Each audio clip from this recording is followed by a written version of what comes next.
Hi there. This is what a white guy looks like in African dress. This looks a whole lot better on people from Kenya. I bought this in Kenya, but I thought I would put it on. I've got a whole bunch of this kind of thing.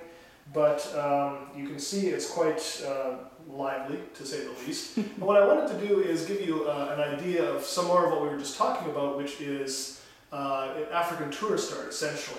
This is a kind of tourist thing. I mean, some locals would wear this, but you know, day to day, really not very much.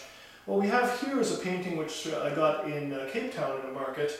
And like I was telling you on the previous video, you know, a lot of the stuff in markets is really mass-produced and it's for tourists, but occasionally there are things that I think show some interesting technique, if nothing else. And this is an example of that. This is an artist who I think was doing some very interesting things with a palette knife. And so what we have here is, in a few, I think, fairly deft strokes, we have somebody who's capturing, capturing a local scene, which is very, traditional for tourist art.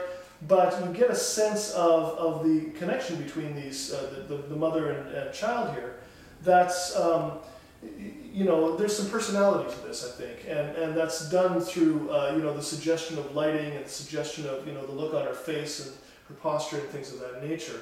And so I thought this was, an example of really some of the better stuff you could find in tourist markets. We have some other things here as well. Down here we have, and the camera's going to move, we have an example of really a kind of wax cloth that you could get. This one was from Kenya, and you can see that it's got some of the characteristics of traditional African art, very abstract, very stylized, very suggestive. Again, it's about village life, and so hardly political at all, really hardly controversial in any way. So it really classifies itself as tourist art in that sense.